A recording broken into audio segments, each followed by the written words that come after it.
the last Wednesday of the month, so you know what time it is. It's time for you to go ahead and enter in into the man cave. Real quick, what play we gonna run? You look like a coach.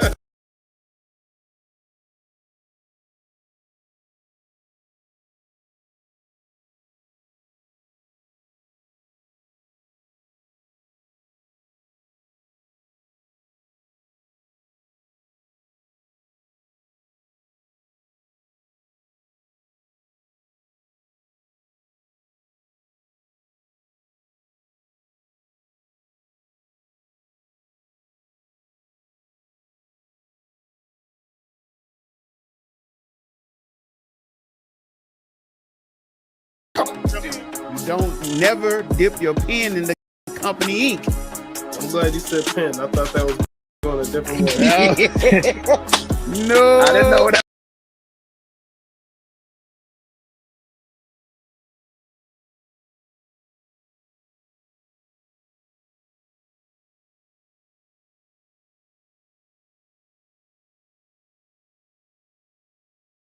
Well, anyway, it was a good run while it lasted. So, Then they were exactly who we thought they is.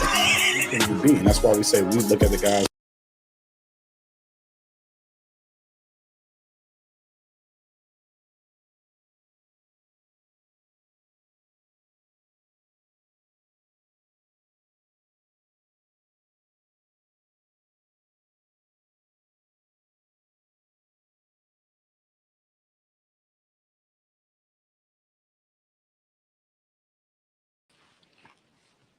Yo, yo, yo, yo, yo.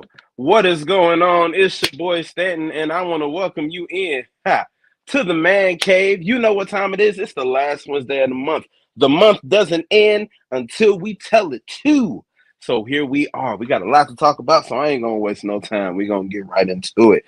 I'm going to bring in my brethren, my A1 since day 3, because I wasn't here on day 1, but I want y'all to give it up for the one, the only. Show y'all love for Sadal.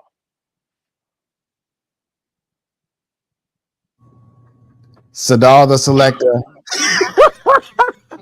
First of all, I'm Sadal the Selector. I'm the real estate DJ.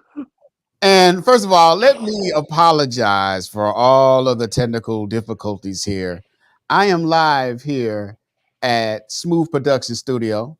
You know, I'm going to throw it out there and let God catch it because God going to have to help this telecast right now. Hey,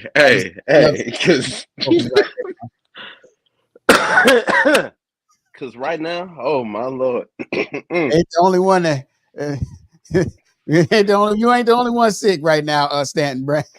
oh. Sorry to make you laugh right now, but in your because my chest here. on fire. All right, we're gonna get right into it.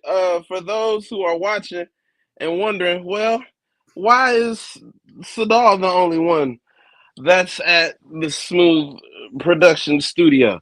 Well, one, I didn't know that was happening. And secondly, it wouldn't matter because unfortunately, I got COVID. Yes, COVID numbers are on the rise, so I'm reporting live from Stanton Studios. Right now, it's just the ineffective green screen, but you know, humble beginnings. Even Jeff Bezos, it's fine because even Jeff Bezos started Amazon in a little office share space. So we here. What's going on? Miss Dub is in the building. Sadar, what's the word, brother? How you doing over there? Everything all right? I'm a little frazzled starting this off because I thought it was me. I'm like, damn, what's happening? And I was like, no. Country ass down. Ooh, this that internet connection that Nelly had during the verses. See, it's oh man, St. Louis, we strong in all areas, but cellular connection. But I you know, we here. I saw some good news. You know, I haven't been following my St. Louis Cardinals for a minute, and you know, for good reason. And from what I hear, they're pretty good, but they got one of my favorite players to play for the Cardinals. Tommy Pham is back. Yeah. He's back. He first up at bat hits a grand salami, and hey, I'm glad to see him back, man. Like, Although dude. we had to lose another Tommy Edmonds. So Yeah. It was a Tommy trade. A Tommy for a Tommy. An yeah, Edmund for a Pham. And I ain't gonna hold you. I think yesterday's score was what, 9-1, and today was 10-1. This is an immediate return. Like, I have never seen I a would trade so profitable I would so say fast.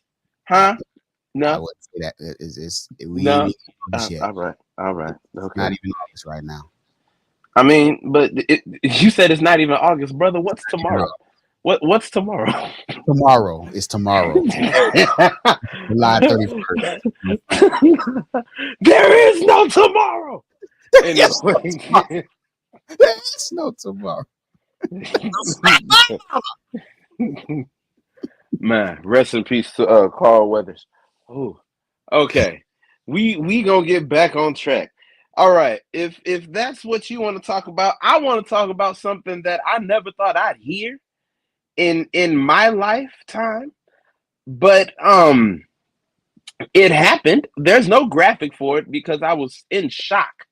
I couldn't pull the graphic, but according to the Atlanta Falcons, they have sold all of their 2024 season tickets Her?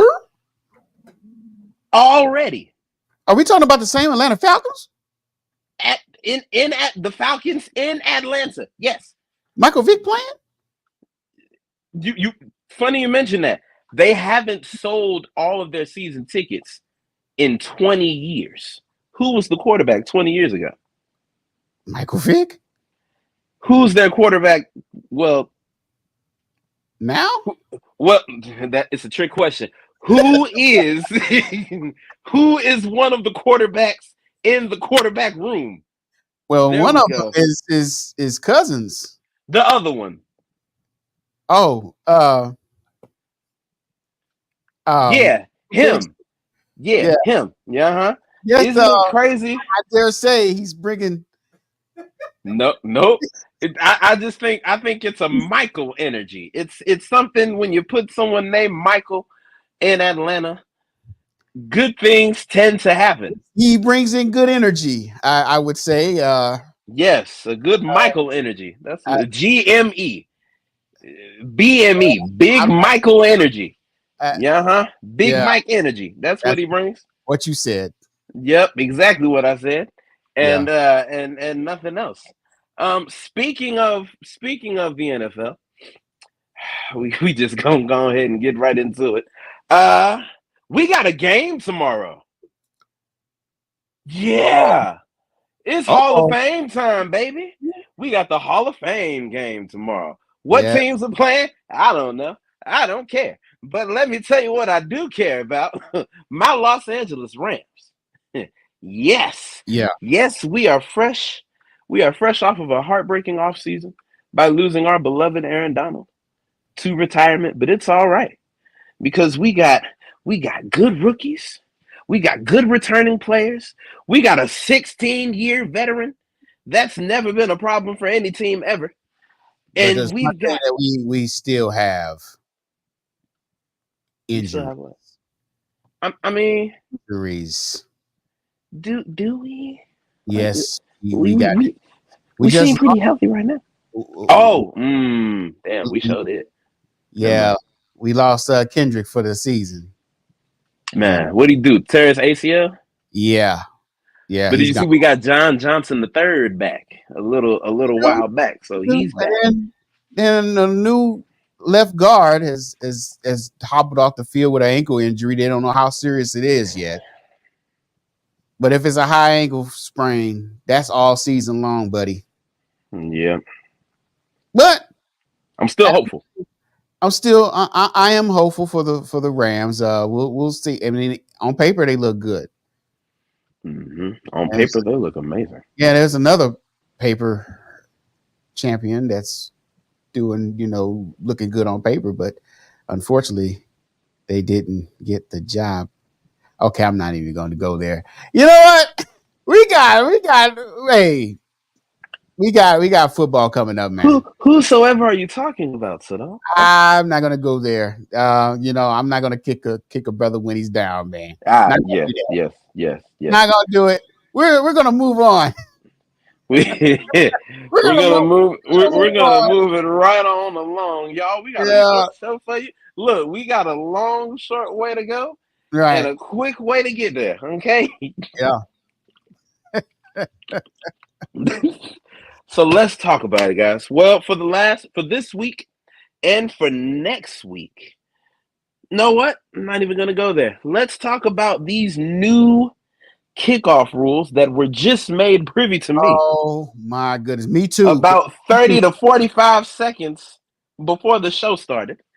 Uh, Um, Ladies and gentlemen, if you are looking on your screen, you see the new kickoff rules for the NFL. They honestly should have just called them the new onside kick rules because this is pretty much all it pertains to. If you're looking at your screen, you'll see that onside kicks are now illegal from the first to the third quarter. The team must be losing in order to kick an onside kick, not tied, not a little 1 point advantage, but you have to be down bad. And then the team, this is the kicker, pun intended. The team must announce their intentions to kick an onside kick ahead of time. Now, Sadar, I render you the football encyclopedia, the football almanac of the group here. Help me out here. well, before I do this, we gotta Yeah. we gotta bring on our third member of this panel to get in. Oh, there's a third. Yeah, I'll Whoever let you. should it be?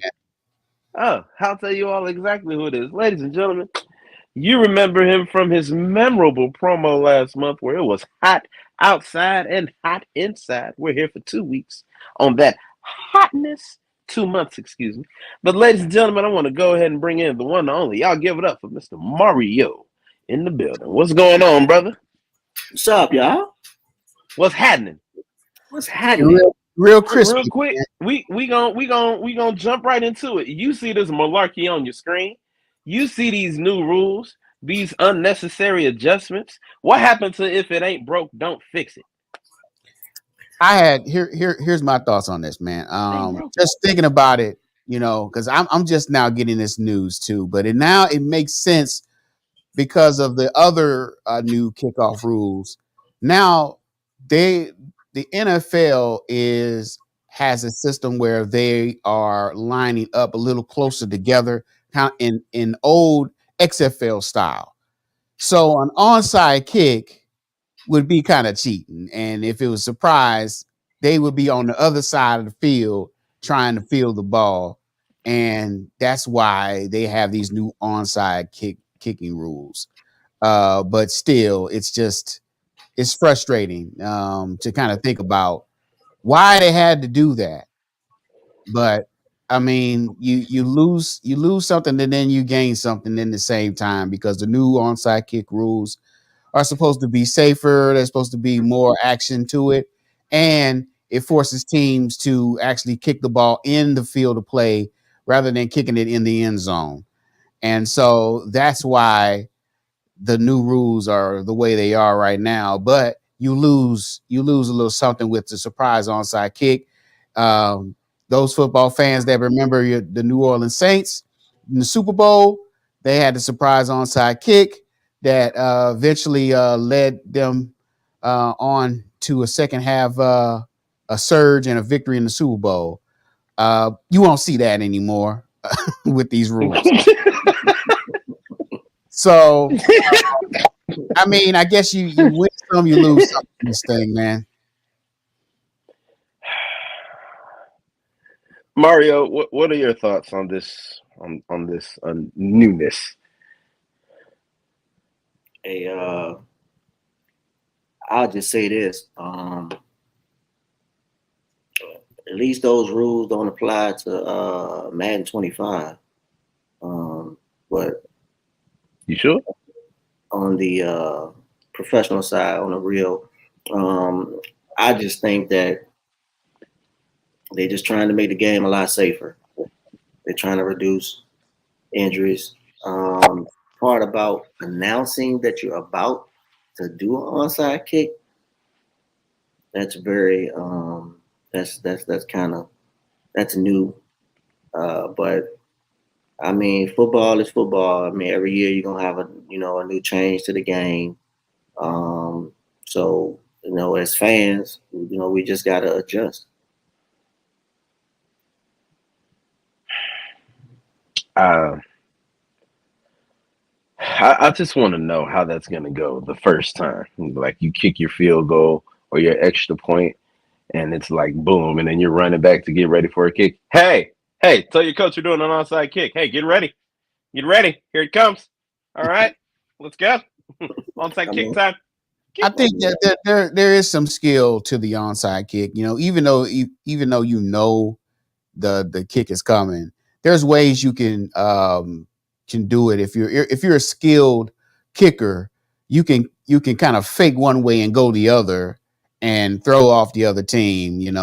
Especially if they are overloaded on one side. So it's not a total loss, but you just got to be more creative. And I mean, it's just part of life too. Sometimes life throws you stuff like this, and you got to adjust and make the best of it. And those people that innovate, they're gonna find ways to, I would say, quote unquote, game the system and make it work for them. So teams will adjust. They always do. It's the NFL. All right. And real quick, I want to circle back to get Mario's thoughts on this. The Atlanta Falcons, for the first time in 20 years, have sold all of their season tickets. Shout out to Michael Penix. I mean, that's the only thing I can say right now. I mean, the team as a whole, don't know yet. But when you bring in a young man with that has the ability to do what he does on the football field, he's just breathing new life. It was time for the Atlanta Falcons to have a new breath of fresh air, especially at the quarterback position. Excuse me. Desmond Ridder was not franchise quarterback, as we all know. So when it's time to make that change, when you bring in a new quarterback that brings in a different type of atmosphere, a different type of energy, I mean, why not be excited? Why not be an Atlanta Falcons fan that wants to, see this man play on Sundays? I ain't gonna hold you until you said Michael Penix. I definitely thought you were talking about the great Kirk Cousins, because he is also Yeah, in he was Atlanta. in seats. But you want to know what's crazy? Hey! Did you see him on that Netflix documentary?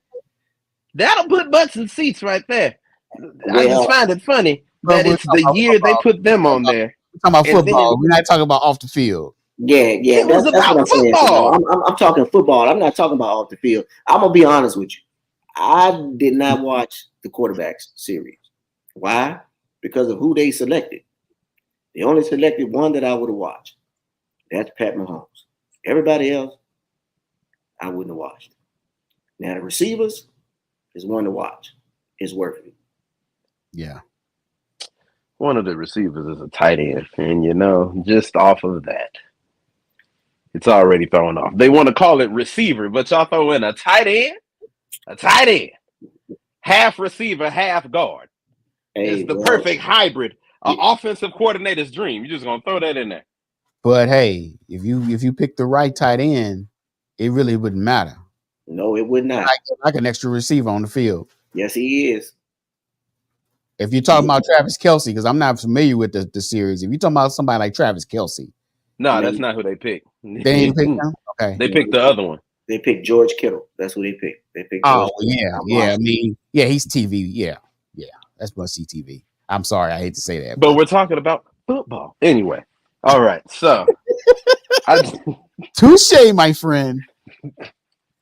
But he is right. yeah. So shout out to the Atlanta Falcons. I will say this: I need them to be careful before the Falcons and their fans turn into the Cowboys, because I done heard. Because now you know what we're gonna hear, right? This is their year. This is their year. I mean, it's everybody's year, but y'all got the quarterback, y'all got the running back, y'all got the receiver core. They know better. This is y'all year. They are. They know who they are. No, they don't. Who knows better? They got Rotimi. They got Rotimi to sing their season song. Yes, they are. 28-3. They know. They know. Anything is possible, Sadal. Anything. Think about it. If an onside kick can happen to secure an entire Super Bowl win, anything is possible. Okay, KG. Would an onside kick have worked for them in that game? Probably not.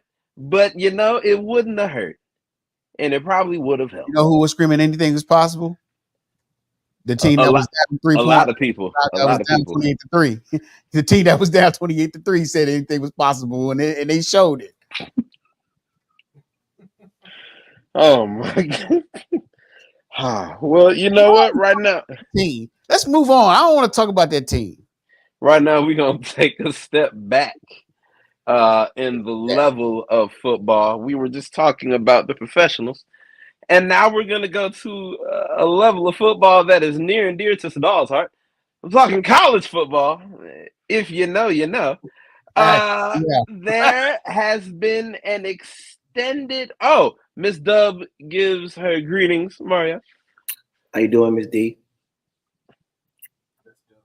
Miss Dub. It's Miss Dub. I'm sorry, Miss Dub. Excuse me. I'm sorry. Correct me. I'm sorry. What's up, Miss D? Miss D. Oh my Lord. All right, so moving back a level to college football. Now, if you haven't heard, there is a new format right now in the college football playoffs as pictured on your screen. Long story short, it's extended. These are a lot of extra games, which if you are fortunate enough to have a copy of EA Sports College Football 25, they have already enforced this new collegiate schedule. Very confusing. But now on Friday and Saturday, December 20th and December 21st, there will be four first-round playoff games. And then from there, we will go on to the quarterfinals, which consists of all your favorite bowls, your Peach Bowl, the Tostitos Bowl, the Rose Bowl, and I believe that last one down there is the Cotton Bowl, correct? Is that what that is? No, that was not the Cotton Bowl. It's the All-State. Cotton Bowl is the next one. I'm sorry. I can't see that. The All-State Sugar Bowl. Dear Lord, what did I forget? And then from the Sugar Bowl, we move on to the semifinals, the beloved Orange Bowl, and then the Cotton Bowl. And then whoever wins those two games will move on to the national championship, which will take place on Monday, January 20th. Is that not Inauguration Day this year? I'm not sure when Inauguration Day is supposed to be or for next year, but we'll cross that bridge when we get there. So this is the updated collegiate playoff schedule. Guys, your thoughts? I love it. I love it, man. We saw something similar to this for years in D2 football, and it's always been exciting. I think when you talk about D2 college football, it's the most exciting part of the year is that playoff season, because anything could happen. It's not a situation where you go to a bowl game, it's really inconsequential, people taking off, and they'll get ready for the draft. No, no, no. This means something. And it's not guaranteed too. Now you get to see a lot of these players or these teams that they think that should be in the playoffs. Now they're in there. Now they're in there, and now they got to play the game on the field. So you may see a one get knocked out by an eight.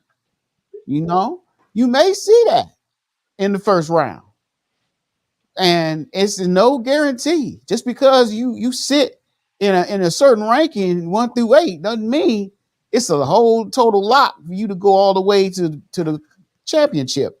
Now, human nature, there's always going to be arguments about, well, this team or that team should have made the top 8. There's always going to be that. It don't matter how many teams you got. But at least this time, you've got enough teams in there that can play the games on the field, and you can settle it there, man. And it's going to be exciting. And the bowl games are going to be something that you want to actually watch.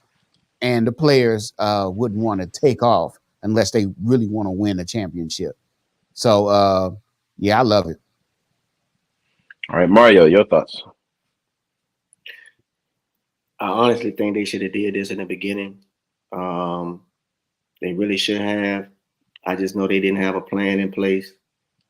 But when you got 8 of the quote best teams in the country, I mean, we're gonna really see who is really the best team in the country. Now you look at it as you running a gauntlet, and it's not just, we're gonna play 2 games.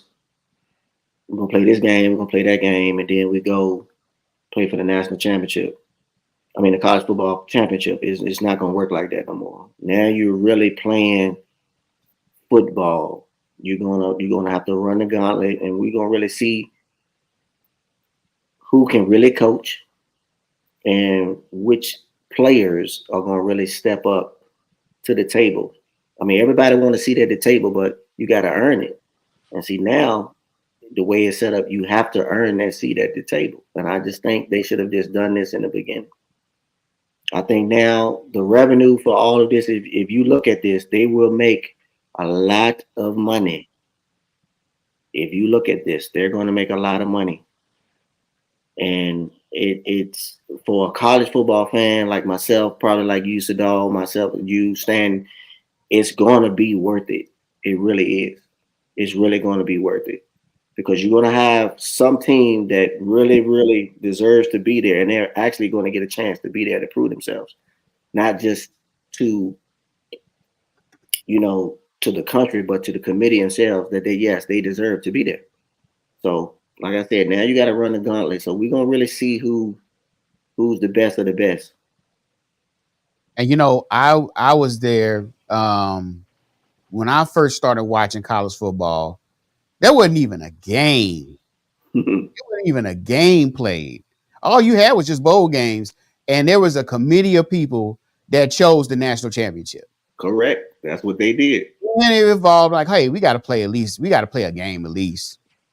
Then okay, they go, okay, well, we're gonna have one game to determine that, and then this ranking, this new college football ranking came out to determine the top 2. And they're like, oh, ain't enough. Man, we got these other teams that you left out that should be playing in that game. Mm-hmm.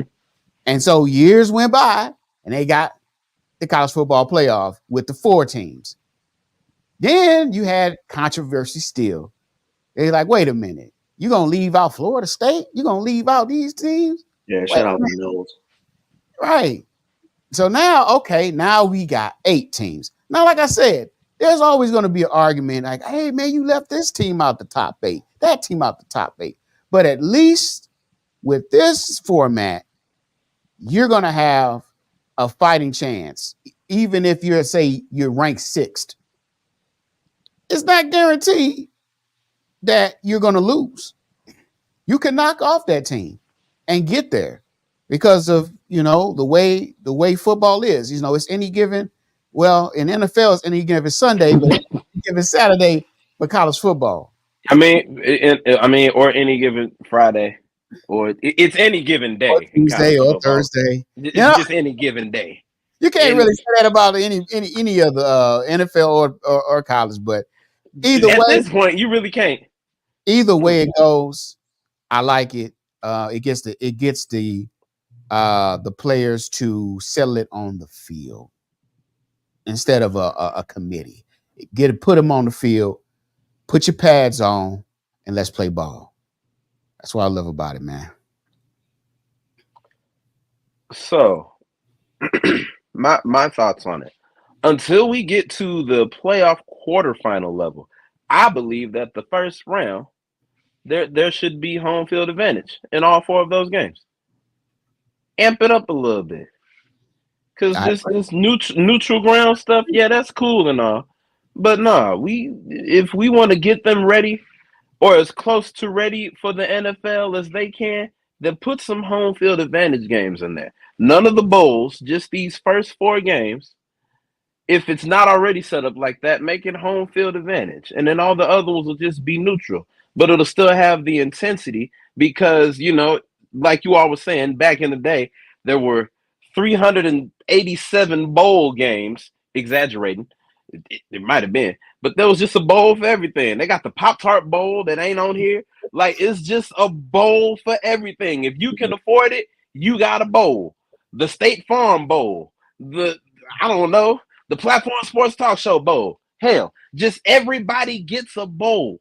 And so they didn't take it serious. Like you were saying, they were foregoing bowl games just to go get ready for the draft. Something that they know was gonna happen. But it's restoring a lost integrity to these games. Because these were, though the bowl games were games that most passed on, if they knew they were going to the league, it's for those who knew that their journey stopped here, that this was it, that after graduating, I might be on a practice squad, but I'm going to have to think of a 9 to 5 to support my family. So they put everything they could in this game because this was their last game of their collegiate career. This was the last game they get to play with some of their friends, depending on what level they were in school. So there was just a matter of, there was a certain emotional level to it because it was one last go with your teammates, with your brothers in arms on the field. And it has just been confirmed to me, yes, the first round games are all home games for the higher seed, which is what I love to hear. Like, I love that, and I can't wait to see that. So I'm excited for this. We get more college football playoffs. If I'm reading this correct, we get an entire month, it looks like, because it goes from December 20th all the way to January 20th. We get a month of discussions about the games, the actual games, highlights of the games. I'm excited. Can't nothing you make know, this no better. And then at the same understand, time, the next month is the Super Bowl. It's just football's just it's just a grand exit. I love it. I love it. Stanton, you're not the only one. I'm not the only one that could preach, man. You gave you a sermon about that. Dear college football playoff committee people, whoever y'all are, don't mess this up. Y'all got a good thing going. It ain't went yet, but we know it's gonna be good. Don't mess this up. Hey, Sadal, And now I will take my seat. I was thinking the same thing. I was get ready for the benediction. I was ready for the Ushers, benediction. will you come? Ushers. We're gonna pass the collection bag. Collection plate. I had to get something. But man, Find it in your heart. I just feel like, in all honesty, selfishly speaking, this gives You us Smoooth Productions. Find it in your heart to give. selfishly It's that speaking, this gives a lot of people, a lot of college fans, a chance for their team to get all the way to the playoffs. I know my Oregon Ducks got a better chance. I've been paying attention to them Tigers of Missouri. Smooth. That's a bad team they got coming right now. Like, I ain't gonna hold you. Somebody on ESPN put them in the top 4 teams to look out for this year. And now, man, they I will. don't know, man. And you know, a dark horse this year may be Colorado. Colorado, possibly. Sleeping, everybody like, they're 4-12. They gotta. It kind of takes me back to when, I know you don't want to talk about it, but it's still football. It's just on a professional level. When it was the Eagles and the Patriots in the Super Bowl, and you take a team that literally has nothing to lose, and you put them in a big fight. Put that back up. Put that. And what? Put that back on the screen. What? Put what on the screen? What's happening? Just okay. Is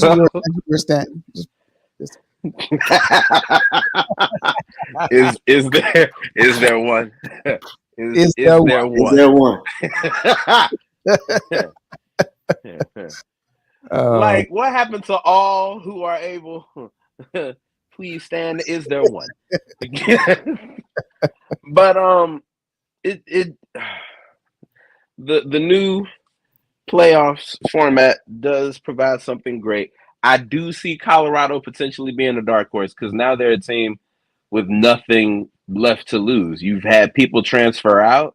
You've had people write y'all off because you went 4-12 after this extravagant introduction to prime time in Boulder, Colorado.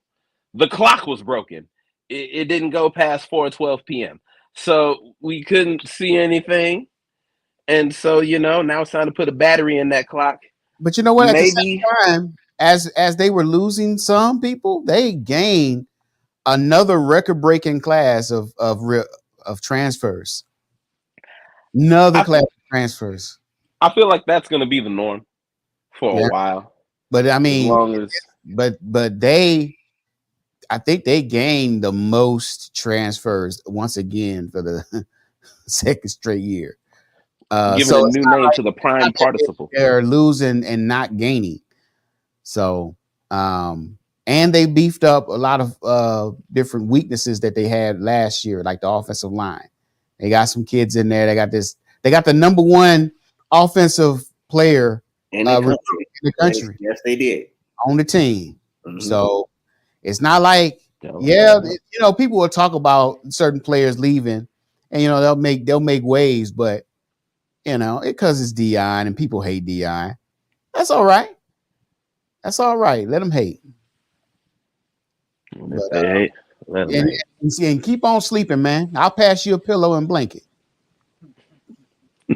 All right, you know what? We actually gonna save that for another segment. Yeah, we're gonna save that for another segment. But right now, we are gonna transition into some international news. Ladies and gentlemen, for this week and the next week, we are having our eyes glued to Paris, France for the 2024 Summer Olympics. And so far, so good for the USA. Shout out to the women's gymnastics team. Yesterday, they got gold for the all-around gymnastics. So shout out to them.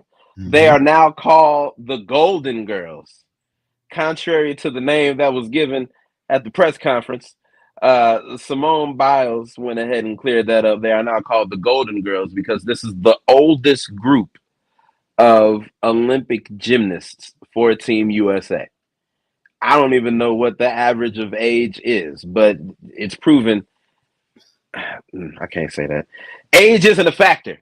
There we go. That's the way to say that. Lord, please. Yeah, you're about to get canceled. I worked it. I flipped it. It's all right. Age is not a factor when it comes to gymnastics and the USA. So shout out to them. Shout out to Katie Ledecky. I believe she just became one of the most decorated Olympians.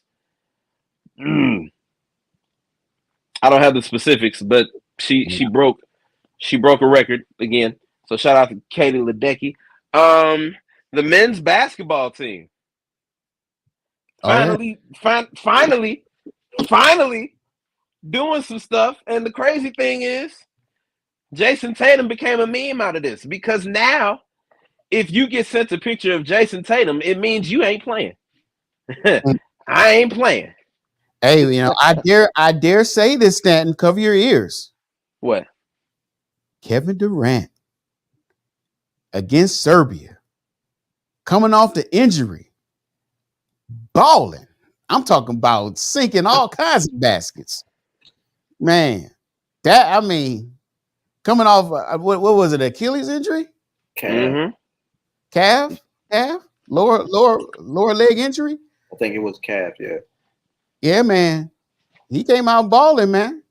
And a lot of those players, and you talk about Golden Girls, it's a lot. We have a veteran team for the USA basketball team, man. You know, Mm-hmm. um, and which is unbelievable to me. Somebody like Steph Curry's first time at the Olympics, which is unbelievable. I that's kind of shocked me. I didn't know. I thought, but I mean, and of course, you have, you have LeBron and KD. He's balling, mm-hmm. and man, and they are the big dogs. They stepping up and they leading the team, man. And I dare say it's the most competitive men's basketball tournament in the Olympics ever. Oh yeah, by far, Every team. I was by far. watching. I think the first day I was watching Canada play. Who was it the other day? Canada. Whoever it was a blowout. No, it wasn't a blowout. It was. Oh no, not that game, not that game. Whoa, That whoa, whoa. game. Wrong one. I forget. I Wrong forget what one. it was. I think it was a Saturday. And the I thought I was watching the NBA game because on both sides of the ball you had players. Oh, it was Italy. No, not Italy. Giannis. Giannis plays on the team. Greece. Greece. Yes. Greece and Canada. And usually, if you watch Greece and Canada 20 years ago, ain't nobody in the stands. You got people that you can't even pronounce their name. You don't know who they are. But this time, I mean, we still. yeah, like, oh man, you got SGA on one side of the ball, you got Giannis on the other side. It's like, oh man, it's like the NBA game. And then the fans came out and it was like a playoff atmosphere. Well, of course, Mm-hmm. but but you don't usually see that in other Olympic games in the past. So it's competitive, man. It's not gimmies. It is not gimmies at all. And I said it Saturday. Somewhere, David Stern is smiling down, and because that was his vision about 30 years ago with the Dream Team to have basketball as a global game, and it happened.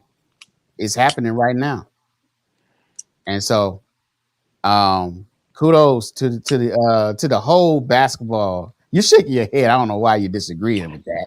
I mean, so I'm not disagreeing with David Stern's vision of this level of international basketball, but he is not happy. We'll circle back to that, but he is not happy. David Stern is not happy right now. He is disappointed, and you know why. We all know why. He's disappointed. We're sending off a great NBA analyst show. David Stern is not happy. Oh, Yeah, David Stern ain't happy. Oh, well, we'll say that for another segment. We'll save that for later too. David Stern is not happy.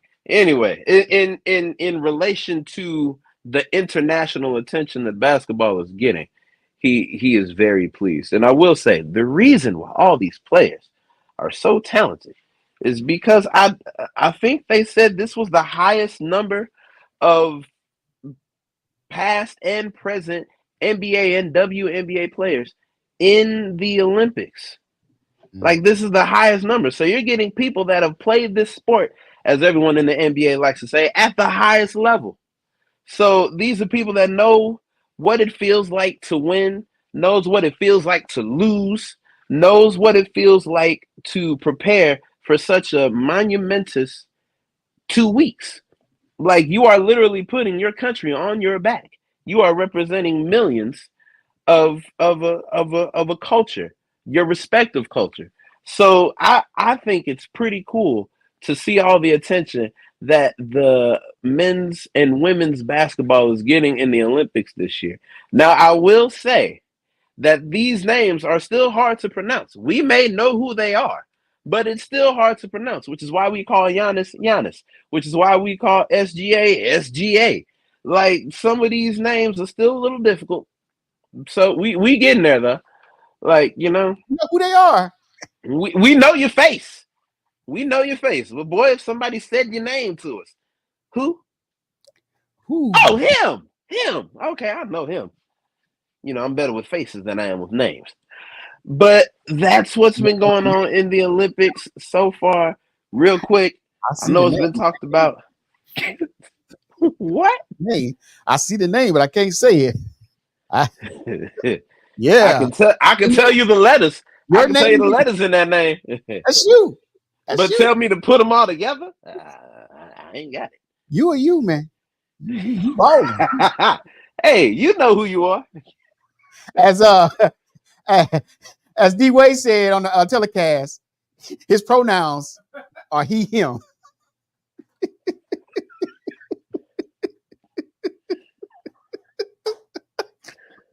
So, Ah. That's what he said. That's what the man That's what he said. said. That's what the man said. oh His man. pronouns are he, him. I know who you are. Himothy. Uh-huh. Hemi Butler. Yep. Hemi for that. Like, just different variations of him. But man. Oh. Still a lot to go in the Olympics. We've got an entire week left, and then we've got the closing ceremonies I and can't all wait till that the fanciness. field start, man. Oh, Sha'Carri finna do some. Yeah, Sha'Carri finna that's do some. my favorite in the Summer Olympics. It's And the track. all eyes on the man with the big mouth whose numbers really ain't been backing it up lately. I'm talking Noah Lyles. Yeah, So we gonna see. this is it. He got a lot to back up. He did This a is lot it. of talking. Here we go. World champion of what? Well, go be a world champion of something, brother. I've heard a Let's lot do it. He's got a lot of confidence. I say that. So he's got a lot of confidence. So all that confidence has got to produce a goal. It's got to produce gold. Sometimes when I hear him talk, it's like listening to Rick Ross talk. Not Rick Ross rap, but Rick Ross talk. I don't be knowing what he be saying. Like, I just be listening and be like, oh, okay, all right, I got you. I just hope it transfers, because you've got, as much as you got the country rooting for you, you got individuals in certain sports that may be rooting on your downfall. And to think at the end of this, you're going to have to stand there next to the team that hopefully gets gold. I can't say this is a shoe-in for the U.S. because, like you all were saying, like you were saying, Sadal, this is a different basketball tournament for the Olympics. These are different teams, so hopefully they can get the gold. But it would be best if they both get the gold, so that can't nobody say nothing. Yeah, that's just on the men's side, though, Stan. You got 68 NBA players playing in the Olympics. That's what they say. 68. Okay. Wow. First time ever. If you look at Canada, you got damn near the whole starting five. I was just about to say, whole five is in the league. Is in the league. Like I said, I was watching an NBA game at first. And also, I cannot forget, shout out to the phenom known as Asia Wilson. She over there cutting them up. Yeah, that's the women's basketball team is I was gonna get into that because the men gonna do what they do. I'm gonna leave that as it is.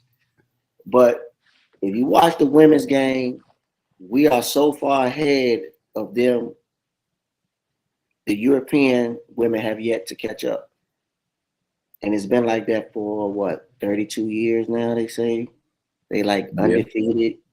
They haven't lost in like 32 years. So let's go ahead on and make it 33. Yep. Because if you notice that during the WNBA draft, you have a few European players sprinkled in the draft. Just a few.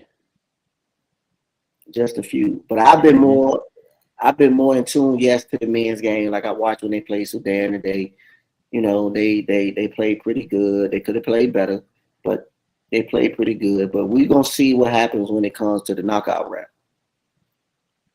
Yeah. And to your point, Mario, right now, I think the women's game is mirroring the men's game from 30 years ago. It is. As time goes on, you see the women's game improving. It is. You see these teams, you're going to start to see those other countries close the gap. You're going to see those players from other countries come into the WNBA to play and not the other way around. Yeah. Because the league is getting better. And once the league, the WNBA gets better, and which they are, you see record numbers all across the board. Once they get better, now you're going to start to see the best players from other countries aim to get into the WNBA.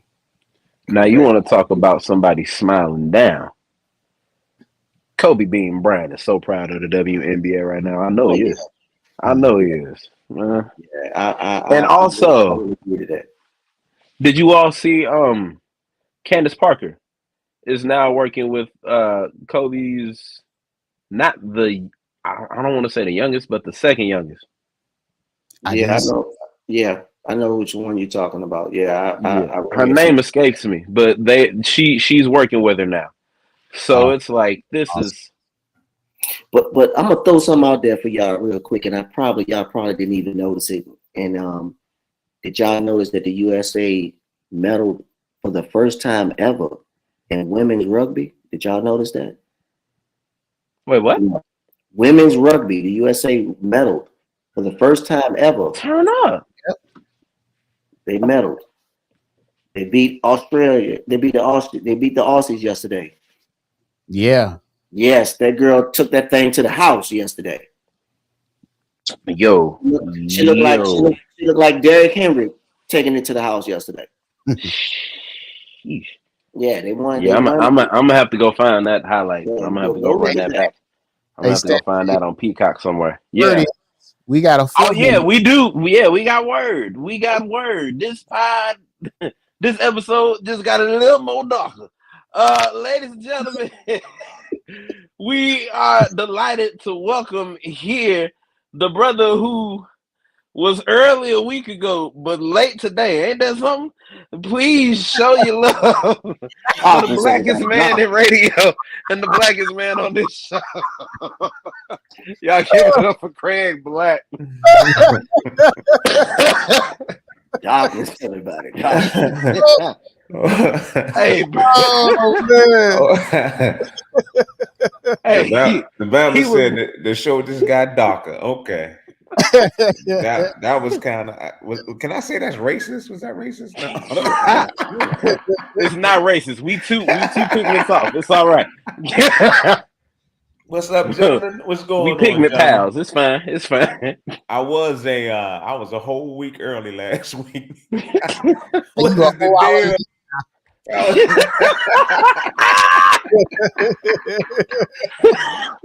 Inside joke, y'all. I was in another time zone, so my whole equilibrium was all screwed. My whole life was turned upside down. But what's going on now? Almost, if Smooth didn't text and I didn't roll over, you could see the eyes. If I didn't roll over, boy, I wouldn't be here right now. But what's going on, fellas? What's going on? Sorry for the tardiness, but like you said, the show just got better. I mean, blacker. You know what I'm saying? So it's cool. We understand. WGPC be having you busy. I probably messed all them letters up.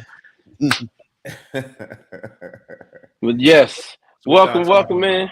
We are speaking on these Olympics. I heard Mario mention that our rugby team we got a medal. I did see that highlight. That was a hell of a highlight. You're right. She did look like Derrick Henry. I gotta go back and see it. I haven't seen it. It was nice.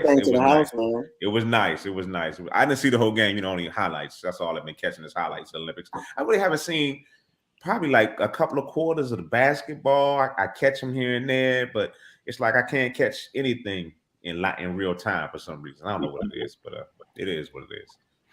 I Because try you to know that time difference. You want to be up. I mean, it's early in the morning. I'm at work, but like after work, I try to go and turn on the replays at least of any sport I want to see, and try not to look at social media to see who won, so I can be surprised. Mm-hmm. Yeah. Oh man. But But can I shout out Miss Williams? Miss Williams, thank you, Miss Williams. Miss Alice Williams, thank you. I really appreciate you, Miss Williams. If you're watching, the #1 fan of Smoooth Productions, I know she's on every show, but I just thank you from my heart, Miss Williams. I do appreciate you. Thank you, thank you, thank you. Because there you go. Community Cuts for Kids is coming to St. Louis. I will be in town next week, starting on the 5th. And I'll be hanging out to the 12th, and I will be making an appearance on Ladies' Night because my man Smoooth hooked me up, and we're gonna get some of Mama's cooking. But, yeah, yes, Mama Smoooth gonna put it down for us. But the 23rd annual Community Cuts for Kids, fellas, is happening. I need y'all all on deck this weekend. Well, next weekend. It's we got 4 locations over 2 days, y'all. It's gonna be a hell of an event for the kids. And we're styling boys and girls' heads for back to school, building that self-esteem in them, making that first day of school right for our kids, making them look good, making them feel good. We're giving them school supplies. So on August the 10th, we'll be at the Beyond the Backpack at the Normandy Early Learning Center, and we'll also be at the O'Fallon Park Recreation Center. And on Sunday, the 11th, we'll be in Belleville, Illinois at the Kappa House and at the North County Recreation Center. So please go to the website. If you know a barber or a stylist that would love to donate their time, go to the CraigShieldsFoundation.org. Once again, the CraigShieldsFoundation.org. Shout out to the Platform Sports Talk Show for being a proud sponsor, and Smoooth Productions just for helping me get the word out. I appreciate y'all. Thank you. Thank you. say it again. Say it again one more time, Craig. The platform, the Platinum Sports Talk Network. See. I got a little zealous. I heard him say it. I'm like, the what? It's platinum, baby. I mean, the Platform Sports Talk Network. Look, he said it so right. I thought he said it wrong. I was like, huh? Yeah. Right. He was right the first time. I was right the first time. Right. Like no hesitation or nothing. I think he said platform twice too, so he can know we said it. Right. But you know, when I'm here, it becomes platinum. We're on platinum status right now. What I got going on in the background? Is that the blackest man make it shinier? All right. Take that. All right. But yes, ladies and gentlemen, you heard it here first. Next week, the one and only Craig Black will be making a special appearance on Ladies' Night. So make sure you tune in. And when you tune in and you see Craig Black, don't adjust your frames. Don't adjust your sets. This is how it was supposed to be. And there will be a live audience. Yeah, we letting it all out. There will be a live audience for Ladies' Night next week. Those details will be coming soon. We're going to be hanging out with the ladies. Okay, those details just came out now. It's going to be us. All right.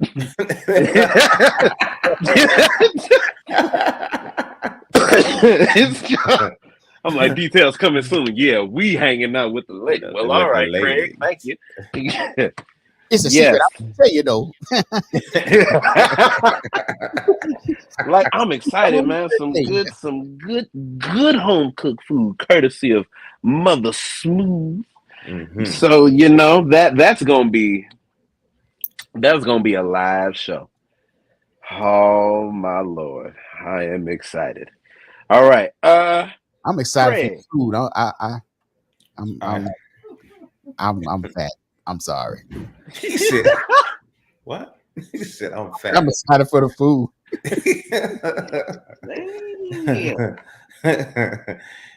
Hercules. So Craig, Sherman. I'm gonna do a recap of a few things that we discussed on the show. Okay. First things first. I don't know if you heard. There's a new kickoff rule in the NFL that basically only applies to onside kicks and only applies to losing teams and only applies to the last 15 minutes of a game, and it only applies if you let the team know that you're about to kick the ball.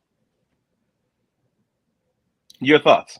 The team must be losing to kick an onside kick. The team must announce intention to do a kick. What? What? Why? Who can't? What did they do this for? What is? Because of the new kickoff rules in general. But hold up. The onside kick is the less. You don't get hurt on onside kicks. Man, I done seen somebody got their whole head taken off on an onside kick, bro. It's the way they're lined up. Everybody's lined up on the far end of the field. Trust me. Lined up 10. Didn't Lawrence Taylor murder somebody on the onside kick in the Pro Bowl game? The ball. So it'll be cheating if you got an Think onside. about if we do the stats, how many people really have been hurt on an onside kick versus One, a and that's kickoff all it takes. versus a kickoff? Come on now. Craig, listen to me. They're lined up different this time. They're not lined up the old way.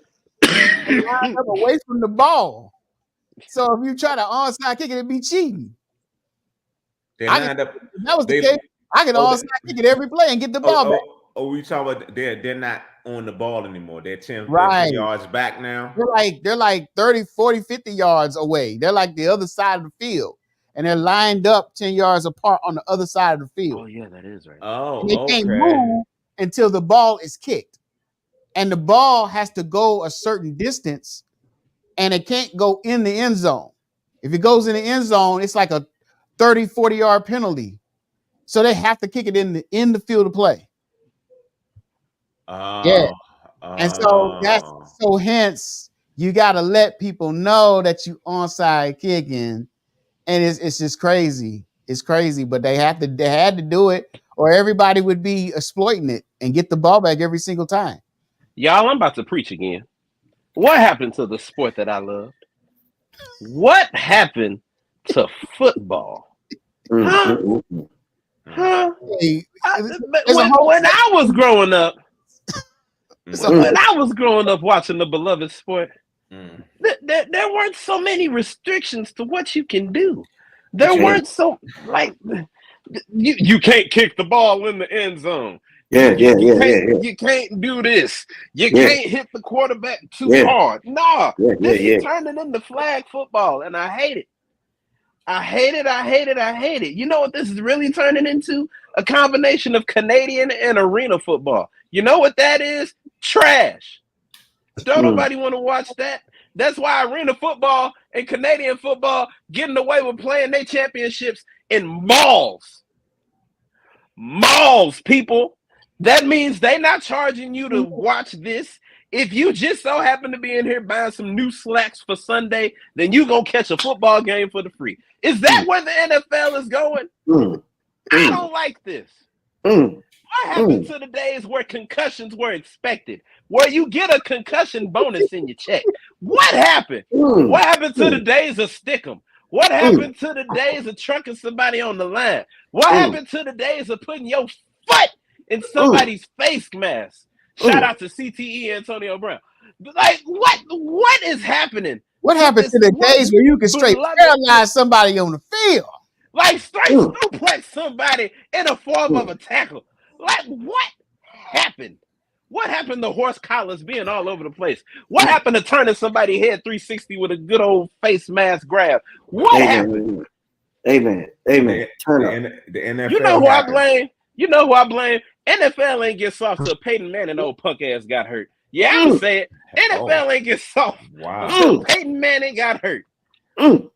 Cause think about it. Golden boy Tom Brady got his whole knee blown out and they ain't changed no rules. It ain't so. Yeah, they did. They did.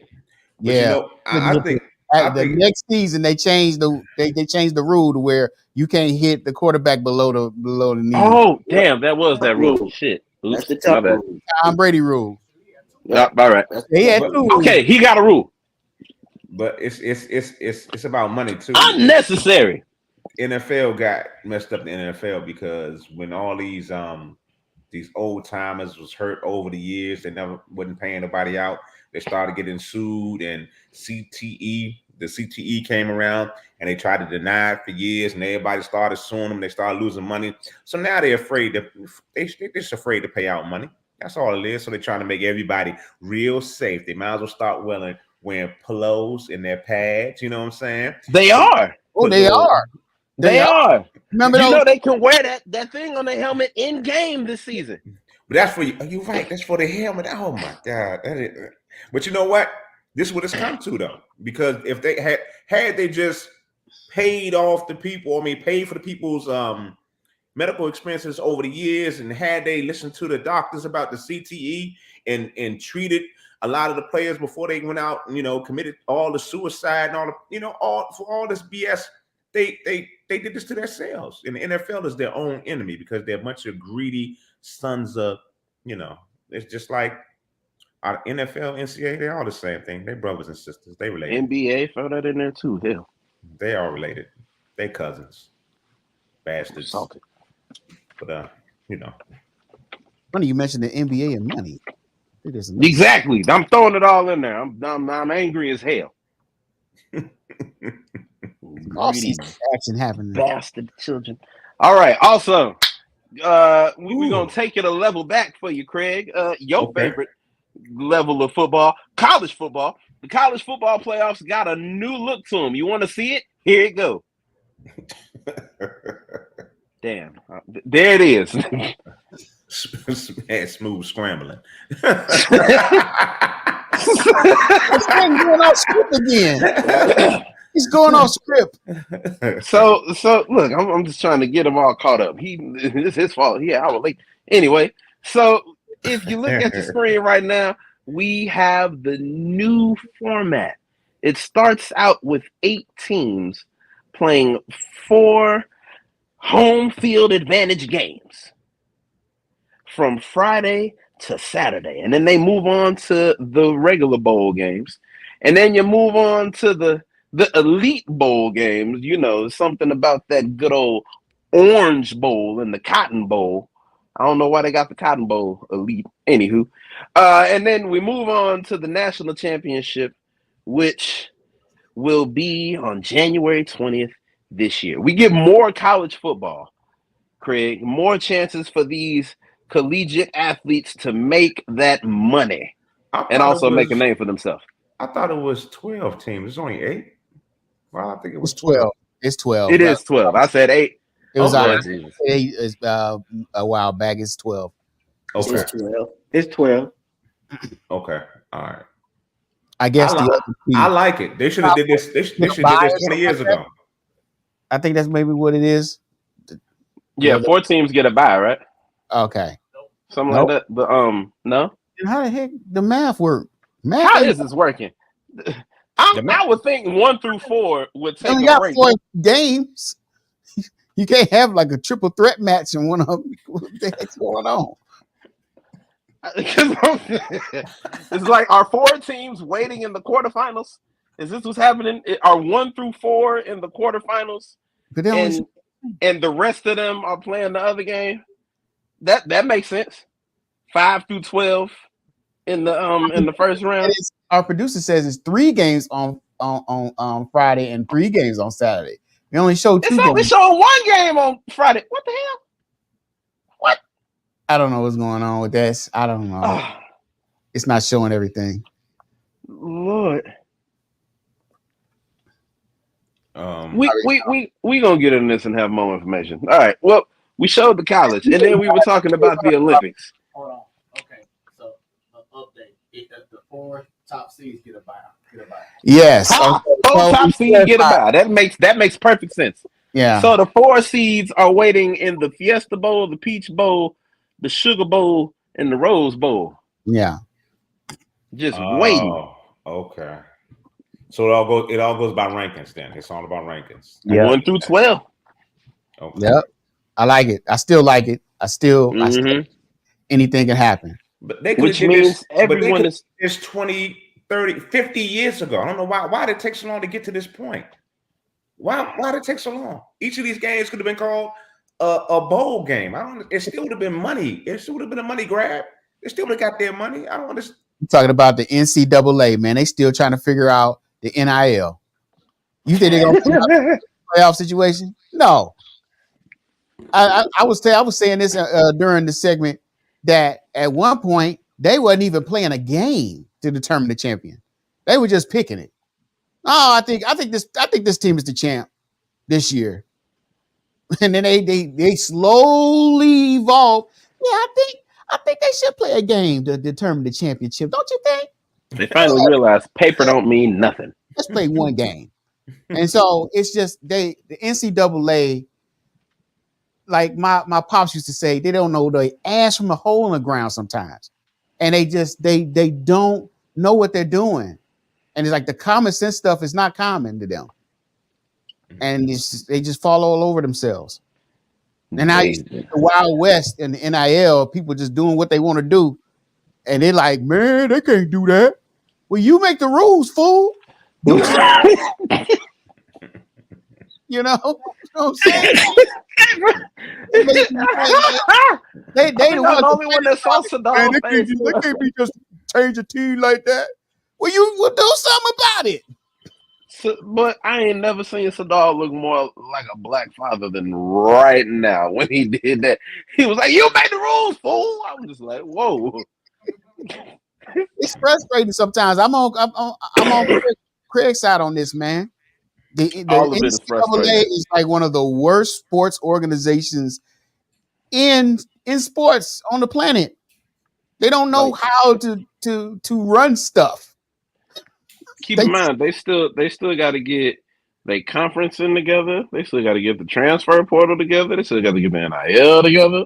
They still got to get playoffs together. They still got to get paying these people together. Like college football ain't gonna be right for another 20 years. They gotta write out the bylaws, edit the bylaws, get rid of those bylaws, come up with new ones, get rid of them, do it all over again. Like, we gonna be here for a while. By the time they get it all together, ain't nobody gonna be going to college no more. It's just they gonna call it the NFL G League at that point. Yeah, pretty much. It's pretty much what it is right now. It is actually the NFL G League. If you look at it, if you make decent NIL money, why rush? Yeah, it is now. Why rush the league? Before it was a tutor program. And if you consider that not everybody's gonna make the NFL, shoot, make your money in college right now. Make your money in college. Why you think Archie Manning ain't worried about stepping on the field right now? Go ahead, Quinn. Because his last name is Manning. Right, and he's getting that. I'm not even gonna say that. I'm not even gonna say that, Stan. Go ahead, Quinn Ayers. You got it. You got it. I'm making what $14.1 million right now. All I need to do is stay healthy. That's all I need to do. He's not even playing to get that money. That's what was crazy. All I need. The same thing with Shadua, but Shadua be blowing his money. His dad already put him out there. Shadua be blowing his money. But yeah, you can see it. Shadua making good money on in the game. You know what I'm saying? Yes, brother walking around with a Richard Millie.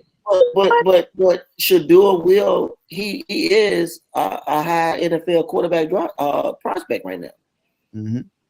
You know, so if you making the money and you flossing like you can, and you predicted to be an NFL draft pick, why not? Predicted to be, he's predicted to be as it stands right now, the number one quarterback coming out. Yeah, he is the number one quarterback in the class of 2025. He is.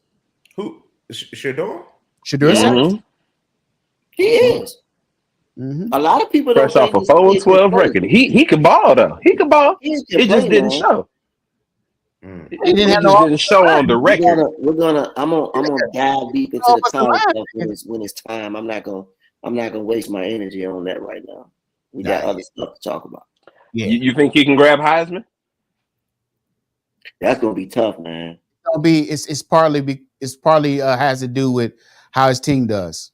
If his team does well, that is well. So. If it doesn't, because Travis Hunter is in the running too. My thing out of everything this year,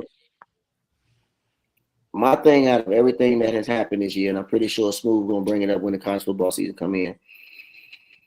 You have everybody that has migrated to different conferences.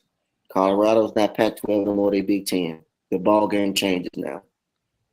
You got two of the best programs in the country joining the SEC. So you're going to literally have, if it plays out right, like I'm thinking it might, you might have 4 SEC schools in the college football playoff. It's possible. Is it fair? No, it's not. And that's going to go back to what you're saying, Sadal, and what you're saying, Stan. Stan, it's not going to be fair. It's not. Because somebody's going to be left out. Why? Because you're not as big as Texas. You're not going to bring me the revenue. I don't want to see a Rutgers. I don't want to see a Rutgers. They go undefeated or whatever. I don't want to see them. They're going to want to see people that's going to put money in and put a body in a seat in a stand. That's what they're going to want to see. Mm-hmm. Is it fair? No. And that goes back to what you talk about, Craig. That's just how it is. It's always going to be politics in some type of sport. It's going to always be there. Whether some people believe it or not, it's there. You just gotta recognize it. You just gotta understand it's gonna be there. Politics is gonna be there. Mm-hmm. Always and forever. It's gonna always be there. The top 25. You have a organization like the NCAA. It's always gonna be that way. Yeah, it's gonna always be there. It's gonna always be there because they gotta get their money too. And the top 25 is still committee selected, right? Like something like that. Like still. Yeah, it's still yeah. Mm-hmm. So then who's Jesus? So you have the system is undefeated. Correct.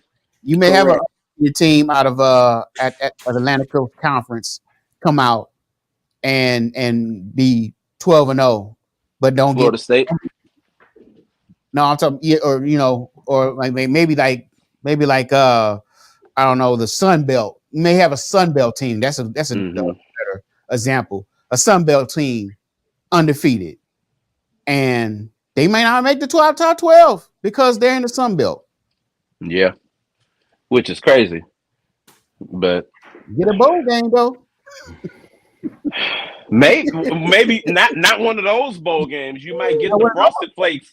You might get the Frosted Flakes bowl. That's a Pop-Tart bowl team right there. A Sun Belt and a CUSA team. You get the Blockbuster bowl. Get the Hollywood Video Bowl. Hold on, wait. The Circuit City Bowl. If it don't be Blockbuster, they gonna get the Cheez-It Bowl. That's what they gonna get. Cheez-It Bowl. That's crazy. Game. The Toys R Us Bowl. If they win, they get a whole bowl of Cheez-Its. The Five Below Bowl. That's just something. The Rainbow Bowl. Brought to you by. You get your extensions, with the win, What? I'm not messing up. I'm not saying nothing behind that. Nope. I was so like Craig, please don't. No cancel culture for me, but no. Like Craig, please don't. We need the show. We need the show. Nope, I ain't gonna do it. He was trying to set me up. I'm talking about the clothing store. He's on the clothing. The clothing store that's in several poor neighborhoods. I mean, I think they're going out of business, so that won't be a bowl soon. Man, that rainbow. I think we got Craig up to speed with everything that we talked about. I think we got him caught up in half the time that we discussed it. Good job, guys. All right, so now that we're all caught up, ladies and gentlemen, I just want to make this appeal. If you know anyone, you've been seeing it scroll across the screen. If you know anyone who you believe would be a great fit to be here on the Man Cave or on Ladies Night or just on the Platform Sports Talk Show, please email us at platformsportstalkshow@gmail.com. All right, just wanted to throw that out there. Now we have reached one of my favorite segments, the part where I talk about this stupidity of Adam Silver. Yeah, Yeah, I just want to throw that out there since we're talking about things. For those of you who have not been keeping up, there have been TV rights deals all over the place when it comes to the National Basketball Association, and it is done. It is finished. The major companies got their deals. That's right. Disney, ESPN, whatever you want to call them, uh, Peacock and NBC Universal are now bringing back the NBA on NBC with the theme song returning. They confirmed it on Twitter. And yeah, that was a good thing. I was like, okay, well, at least we get that. At least it's no new version of it. But and then Amazon gets their deal. That's everybody, right? Let's You see. mentioned one. Disney. Hold You, on. yeah, Disney got theirs. yeah. Uh, ABC. NBC got theirs. Did ABC? ABC is a part of Disney. Yeah. And Amazon. So But there's another one though. Like that's there's a major show. They got a major oh studio oh show with is it. there? Yeah. Oh They got their deal, oh right? They got the deal, right? I mean, it's the oh. best show. Are we talking about my beloved Inside the NBA Yeah, they got their money right. with Ernie, Kenny, Shaq, and Chuck? Yeah, certainly. Been running Number Hey one, man, number one for studio 20 show to 25 plus certainly got years. their money right. and what's But crazy is for the longest time, TNT was airing NBA playoffs before you can even watch them anywhere. come on. Well, you know what I'm saying? You couldn't even see the Sacramento Kings when I was living in before I even moved to St. Louis when I was growing up in DC and Maryland. You know what I'm saying? It's crazy. But so for them to even thinking about losing it, it was like, come on now. That's just for the loyalty of the game. I understand it's about the money. They made an offer. Oh, Take some of their money. But it was more. It's more than the thought now, Craig. Brother, that thought has been processed, filed, stamped, notarized after the 2024-2025 NBA season. Warner Brothers Discovery, Turner Sports, TNT, Inside the NBA, all of that as it relates to basketball will be no more. damn. There will be no more Inside the NBA. Damn. It is up in the air right now about NBA TV. That was powered also through Turner Sports and Warner Brothers Discovery. But it was a sad day when the thought was even being thrown out, when the beginning of the rumor started that Inside the NBA may be no more. With the show of that magnitude, of that effect, I don't know anyone else who would tune in to watch games on a Tuesday, Wednesday, Thursday, like if it's not on TNT. Who was watching NBA TV? Who was really watching it on ESPN? It only got on ESPN if it had a good player on there. Like only got on ESPN if it was Kobe. Only got on ESPN if it was one of the big teams, like if it was Big Three Boston, if it was Derrick Rose MVP Chicago, if it was the three-peat Chicago's, the unbeatable Miami Heatles. That was the only time it got on ESPN. There was no just regular degular game. But where could you catch a regular degular kind of game? Over there on TNT, and it would be a great game. They would show attention to some of the smaller networks. They brought highlights to unpleasant highlights, Shacked and a Fool. Just the numerous segments. The Kenny running to the board. Shaq Trying to doing whatever the hell he did on the way to the board, and depending on the season. we Whether say he's tripping over his shoes, tripping over Christmas trees, just whatever it was.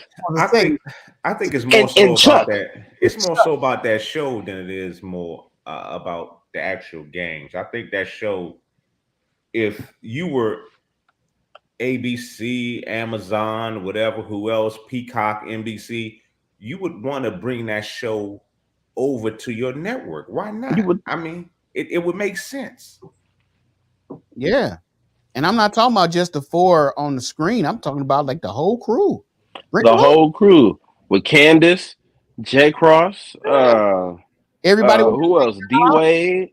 Um, they Reggie got so Miller. many other people. Who? Reggie Miller. He's a Reggie part of Miller's on there too. Yeah. Who else? Who else? They got a lot. See, it's a lot of basketball IQ and basketball knowledge that we are losing. But maybe we'll get Stan Van Gundy and Mark Jackson back to calling games. Maybe that'll happen. one of them. I think will surely get picked up by one of the networks. I think they were the best duo calling basketball games. I don't know why that happened. I don't know what happened with that. Did Mark Jackson? That was during a crazy time. Why? Everybody was. Why? Because they end up contradicting themselves sometimes, Craig. But they do be ratting each other out. If you really pay attention, they be smacking each other. Want to say this, and the other want to come in and be like, you know what? You right. So you saying it was more them two than anything? It was more Van Gundy and Jackson going against each other than not going against each other. It's just that with their opinions, kind of like they offset one another. But at the end of the day, they came to a common agreement on live television. Yeah, I just thought they were great. They were good together. They did great together. I'm just saying they made it enjoyable to watch. Is what I'm saying. Okay, I got you. I understand. It's not like Reggie and Kevin Harlan. I'm gonna keep it 100. Yeah. You see where I'm coming from, Sadal? Yeah. It's not like Reggie and Kevin Harlan. Where he's gonna go now, man? I think is he just strictly on TNT? Who? Reggie? Harlan. Yeah, I think he's just strictly on TNT. Damn it. But I mean, he's pretty good. I'm not gonna lie, he's pretty good, but he's one of my favorites. You know, but I'm with you, Craig. I do like Mark Jackson and Jeff Van Gundy. I do like it. I do like the duo. But they owned it. They owned it. But you know what? You got to embrace change. Change is always a good thing in life. You know, sometimes you got to go in different places, do different things. You never know. Maybe some other stars will come out of these networks and we'll be just as captivated as the cast from inside the NBA. Maybe I don't want the other stars. I want the ones I know. Man, I'm gonna honestly be. I'm gonna be you honest. You sound like a kid on Christmas Day.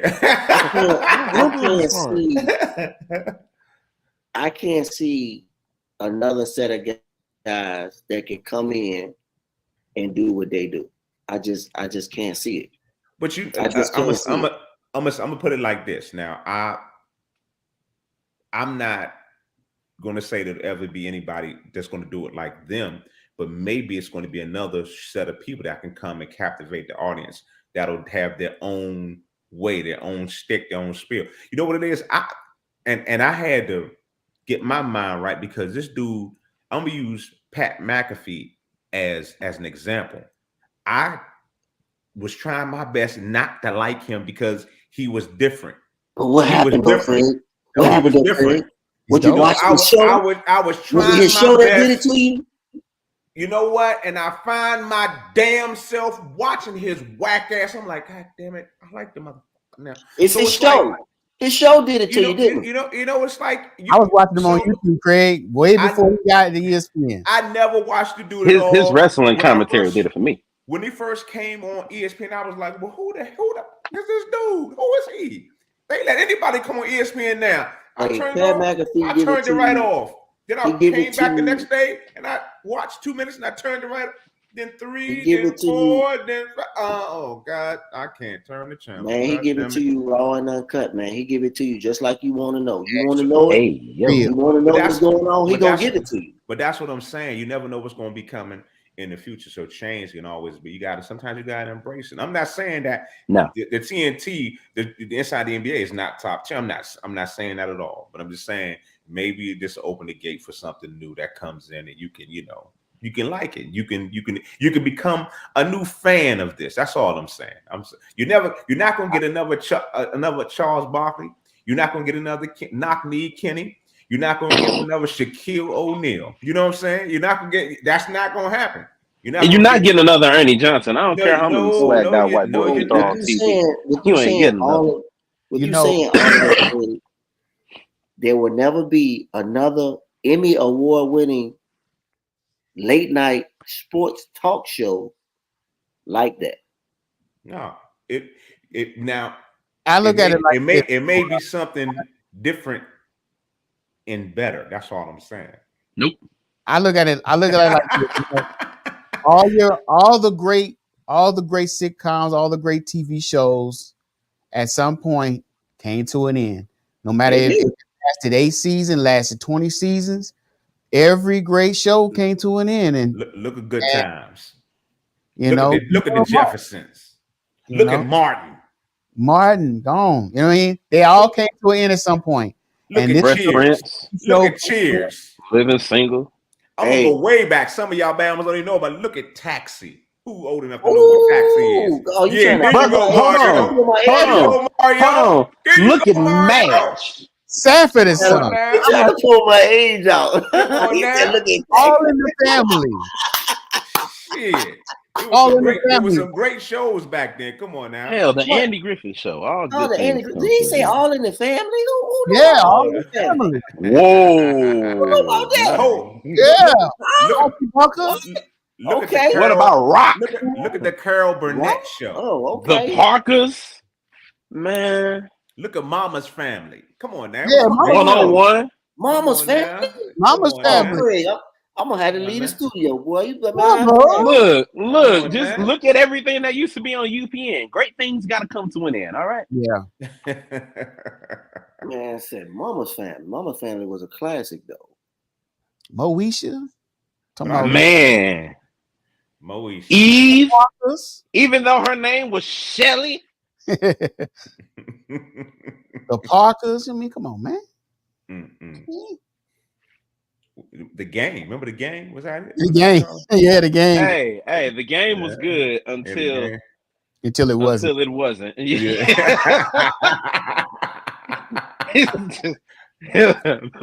When they let it go, they should have just let it stay gone. And it was it ended on a high note. They tried to bring it back. They tried. But look, I would say Homeboys from Outer Space, but I don't think that would fit. Oh. Who what? Homeboys from Outer Space. That was whack as hell. Yeah, I don't think that's my bad. The Jamie Foxx Show. That was good. There you go. Come on. Both theme songs. The Wayans brothers. Come on. Oh, man. Sugar Pop. What's that sound going in the night? Sound I hear when I'm holding you. Okay. Gilligan's Island. What you talking about? Come on. The Constable. The Skipper too. Yeah, I'm gonna have to sit down on this one, y'all. I don't know about some of these old shows because Mel's Diner. What is it? Alice Mel's Diner. What was that? No, it was called Alice. Yeah. Oh, the best Three's Company. God. I was gonna say that, but I ain't want to put myself out there like that. Family Matters. Family Matters. Family Matters. Yeah. Okay. Full House. Yeah. Anything that raspy singing goat theme maker was on. Anytime you heard his voice, you knew it was this is a sports show. What the hell we talking about all these shows? Right, all right, look. You watch too much. So we've had a great show. We're gonna go ahead and head into this well, first of all, I would just like to say a year ahead, we bid farewell to Inside the NBA and the Turner Sports and National Basketball Association relationship. It was one hell of a run.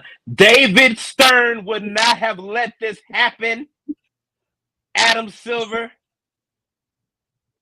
Do they keep college basketball?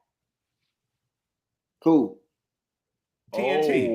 Oh. Do they keep college basketball? They only get college basketball doing in March. Yeah, in March. Well, they keep it though, right? They keep it though, right? They probably will. Yeah. I mean, ESPN damn near owns all the college Well, basketball. no, because they give you it's all on what the is network. CBS? They give you CBS. CBS, TNT, True CBS TV, and TNT. They give you 4 networks of it. You'll see a few games on CBS, but not like you see Okay, on according to our ESPN. producer, the NCAA is staying. They're keeping NCAA. Well, they can't Which is let Charles and Kenny go because they commentate that. What's going on? They can't. They're gonna have to let them cross Yeah. over. It's gonna be after their that's something crossover. that's still with Turner Sports and all of them and the NCAA. So that ain't touched by the National Basketball Association. I'm sorry, whatever they call it. Warner Brothers Discover, whatever them. So it's like that's there, and then that's college basketball. NBA ain't got no say over that. At least I don't think so. You'd be surprised. I would. I actually wouldn't. I actually wouldn't be surprised. Yeah. But look, it's time. It's that special time of the show where we talk to our haters. We talk to those who always got something to say and don't ever want to say it to our face or don't ever want to say it to the face of the people that they hating. We talking to those people that got Twitter fingers for Twitter fingers. Yep, we talking to those naysayers. It's time to let a naysayer know. Who we talking to? Who we talking to? Anybody? Anybody got something? Anybody got something? I got a quick one. I mean, we didn't really talk about it. Either I missed it. All you Dallas Cowboy fans, I'm telling you right now. Oh, damn. All of y'all living in Jerry's world. Whatever Jerry say, that's what goes. So, with that being said, get ready for number 4 to not be a Dallas Cowboy next year if they do not pay this man. Mm-mm. Has he earned the money? I think he has. I'm not a Cowboy fan, but I think looking at his stats, he's earned it. Because it doesn't make sense not to pay him money, but you're going to pay Tua Tagovailoa. You're going to give him a bag. He ain't won a damn playoff game yet. He took him there. He took him there. That don't count for nothing. That's just showing up to class saying you present. That's all that is. It counts for something. It counts for something to the Miamians. I'm a Miami fan, and goddamn me, I wouldn't have paid him that damn money. Yeah, when that came out, I was so like, okay, I've been under a rock. How much did they give to $212 million. Over made him 4 the years. highest paid. Over which 4 I don't years. understand how that happened. That mother ain't won not one damn playoff game. He got me there. Shit, I could have drove the goddamn bus to goddamn. He can barely win the fight against concussion. Did that record just beat the Green Bay quarterback got paid? Oh, I was about to go there next. Jordan Love ain't won a damn playoff game yet either, but he got the bag. It's a treat, goddammit. Shit. Sorry I had to say it like that, but that really pissed me off. Well, they had to pay him. They had to pay both of them more. They ain't had to pay nothing. No, they didn't. They should have franchise tagged both of them. That's what they should have done, Craig. Only thing then they would have left like Saquon did. I'm just comparing. All I'm saying is, my point is this: Dak have been in the league what, 9 years? Maybe more than that. Maybe 10. And Jerry holding out this money, but he your guy though. But he see all these other kids, because I'm gonna call them kids right now, getting this money and haven't really done nothing for the organization. All I'm saying is, when I just Googled Daniel Jones. Oh damn! Don't talk about that one. When you compare what they paid him over 4 years, you had to beat his salary, because when you say what was Daniel Jones? Because his number was egregious. Because when that agent comes in and they say, "Hey, this is Tua and this is Jordan Love," this is what they gave to Daniel Jones: a 4-year deal for $160 million. I get all of that. I get all of that. So my guy's contract has to beat that. If my guy's contract Oh, doesn't beat that, absolutely. we're walking. So guess what? Both them quarterbacks we just named. The market dictates it, so it is what it is. That's all I'm saying. I'm not saying that they shouldn't or should have, but hey, Daniel Jones ain't done a damn. kind of set that baseline for quarterbacks right now. Daniel Jones did the same stuff Tua has done in his amount of time. $160 million. My point is to all of what I said. Dak actually holds the key to everything right now. He in the driver's seat. Listen, man, they gave this dude a $36 million signing bonus and guaranteed him $92 million.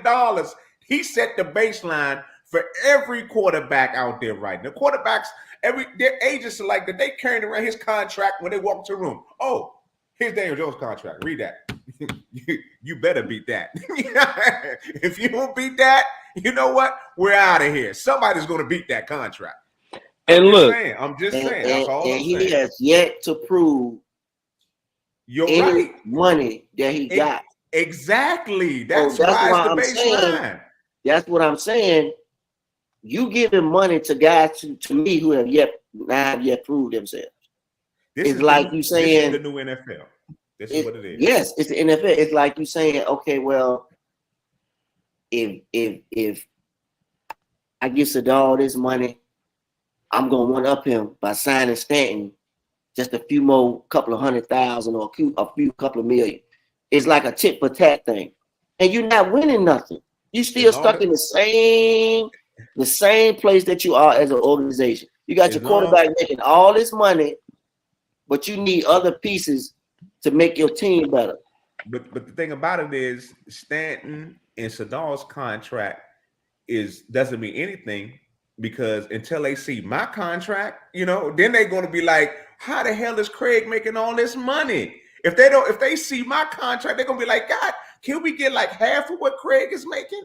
Can we get a quarter of what Craig is making? Well, you know what I'm saying? Who said Craig making so much in the first damn place? Hold on. Right. We show up on time. Hey, hell. Smoooth, I'm sorry, Smoooth. I didn't mean to put you out there like that. Oh yeah, we definitely going to the contract negotiations. A spot just opened up in Fox Sports 1. We better get this together. Right. I mean, Dak not the only one dealing with contract negotiations. I mean, T-Bone not here to defend his 49ers, but I'm going to lay some dirt on them too. You got Trent Williams, he holding out because he want more money. You got Brandon Ayuk, he holding out. He not going to get no money like JJ got. He not going to get no money like JJ got. So he might get close, but he not going to get no money like Justin Jefferson. So a lot of these players, they want money. They produced to get the money. So why all of a sudden now you can't get it to them? You want you want to win a Super Bowl, but you can't pay the player that's helping you to get to the Super Bowl. You paid CMC when he got there. You paid him. But I guarantee you when Brock Purdy contract come up, they're gonna make sure he get paid. They gonna pay him. Mm-hmm. You know why? You know why? I don't know why. Can you tell me why? When But what I'm saying is, hold on, Stanton. Please tell me why. I don't know why. When have we ever seen Jerry Jones hand out a generous amount of cash? But I'm trying to figure out why would Brock Purdy get his money, Stan? Can you why? Yes, can you tell me why? The answer is simple. It's pretty black and white when you think about it. Is it more white than black? A little bit. 60-40, 70-30, 80-20. And that's why Dak ain't got some of his money. 81-19. Look, let me tell you something. If Dak plays his cards right, Caleb Williams will be an afterthought in Chicago. They still ain't signed this brother to a contract. Well, they did. He's finally not playing Thursday. He's not playing tomorrow, right? He's not playing tomorrow. None of the starters are playing for Chicago tomorrow. Oh no, they have that much faith. They have that much faith in him that when day one come, week one, he gonna be ready to go. I have said in group chats for this show, on this show, off this show. Caleb Williams is a no. I just don't see it. I haven't felt strongly about him being a quarterback of the future for Chicago. They gave up on Justin Fields way too fast when you didn't really give him pieces. But now you want to extend DJ Moore. Y'all could have drafted Marvin Harrison and gave him more pieces, but No, it's mute now. The dude's in Pittsburgh. I saw this before the draft even started with Caleb Williams, because if you look at his college career, he choked in rivalry games and big games. He choked. Too. Well, I'm gonna say this about Caleb Williams, and I've said it several times to coworkers, and I'm gonna say it on the show. Chicago is only going to go far as Caleb Williams go. They gave you enough pieces to do what you need to do. So now it's up to you. You got your running back, you got the wide receiving core. It's up to you. Everything is on him. To me, everything is on him. I see it. If he can't produce 5 or 6 wins, then I'm gonna put the blame on him. I can't put the blame on the coaching staff. They gave me everything. I see a bigger problem in the NFL when it comes to these rookie quarterbacks. I'm not talking about, you can say what you think about Caleb Williams, but I just think that trotting these young quarterbacks out on the field in their rookie season and trying to make them your savior is totally wrong. It's not going to work. It's not going to work, because I think we just need to go back to some of the older days in the NFL where you put a veteran up front, you let this young guy learn, at least sit down for a couple of years. You got your first round draft pick, like a Jordan Love did for a second. I'm not saying you got to sit like 8, 6, or 7 years, but if you would keep, even with my Commanders, we're about to try it out.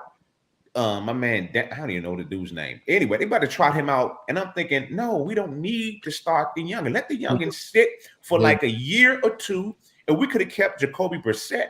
We could have brought in another. Now we got this dude Trubisky sitting there on the side. I'm like, come on, man.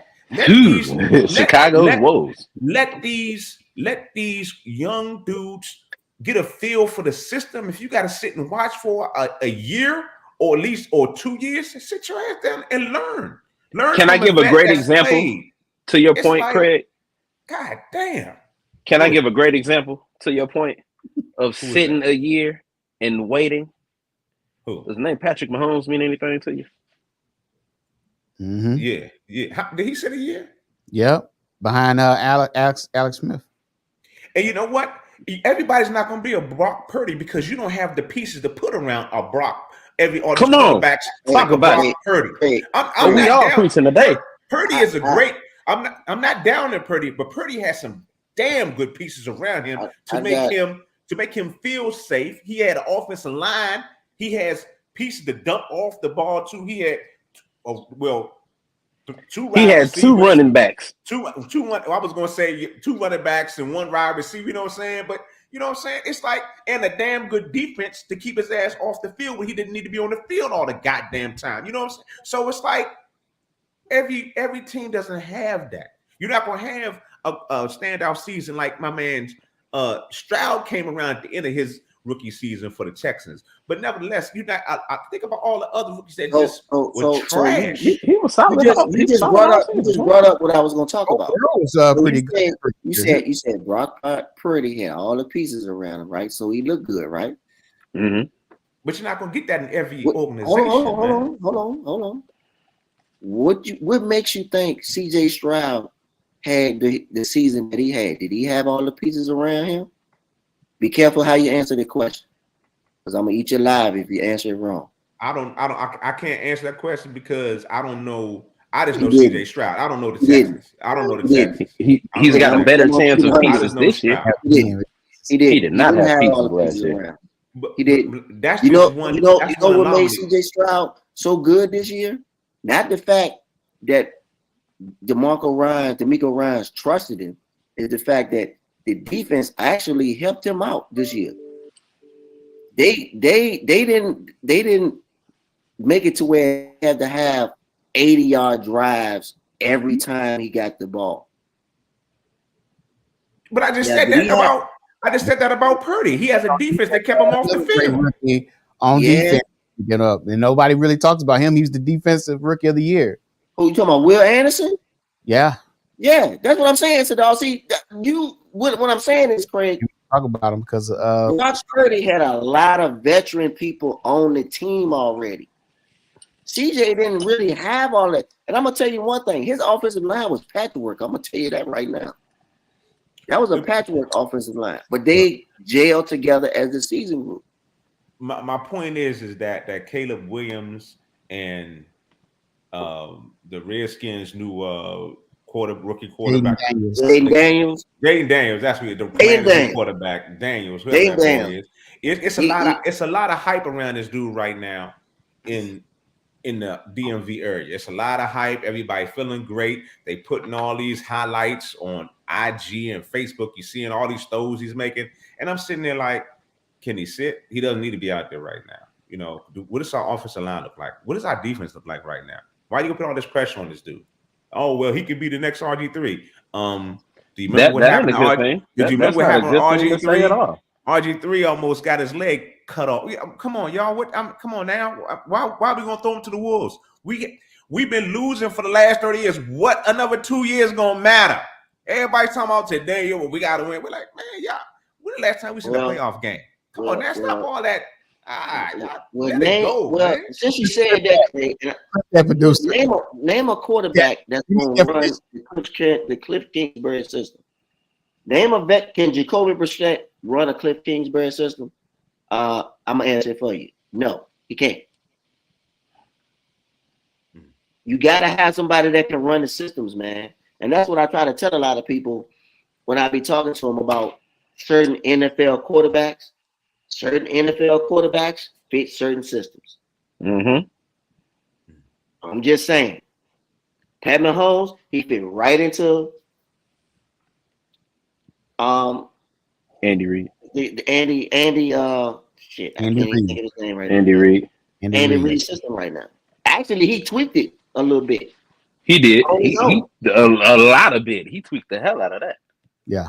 But that being said, though, Patrick Mahomes had some pieces too when he stepped up in there too. You think about it. He had some good. But he sat a year, like you're saying. He sat a year. Yeah, he had some good pieces when he finally got out there. You know, I don't know. I just think we need to go back to not trying to make these young quarterbacks the savior, because we just like the problem with Chicago, like you said, Justin Fields didn't really get a real shot. You know, he was out there with a bunch of nothing. You know what I'm saying? Yeah, one good receiver. They said that man right after draft day. They weren't trying to put pieces around that man. They set that man up for failure right after they drafted him. Okay. Yeah, that's they how I did. feel about that. But I'm done with my let a lay say no about these Cowboy fans and the Dak Prescott situation. Also, they need to worry about whether or not they're gonna pay CeeDee Lamb. So who you gonna pay? You gonna pay your quarterback or you gonna pay your wide receiver? Neither one, and both of them leaving, and we know why they're not getting paid. That's why I said Cowboy fans. Kirk Cousins would run it up in Dallas.